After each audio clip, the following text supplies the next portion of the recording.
মুক্তিযোদ্ধার দল হলো বিএনপি। বিএনপি কারণ যে দেখেছেন অনেক আছে বিএনপিতে মুক্তিযোদ্ধা, এবং জিয়াউর রহমান স্বয়ং নিজে মুক্তিযোদ্ধা। আজকে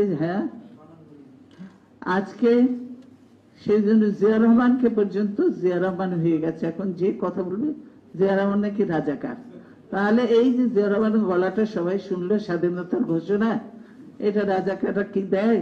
কিন্তু যার দেওয়ার কথা ছিল তিনি তো বেশ পাইপ টাইপ নিয়ে চলে গেলেন পাকিস্তানে, যেহেতু আরামেই কাটালেন দিন। তাহলে যার ঘোষণা ছিল সে তো দেয়নি। তারপরে তার দলের নেতা তো বারবার করে বলেছিল যে একটু রেকর্ড করে দেন, এই রেকর্ডটা আমরা আপনার নামে বাজালেই তো মানুষ উদ্বুদ্ধ হয়ে নেমে পড়বে।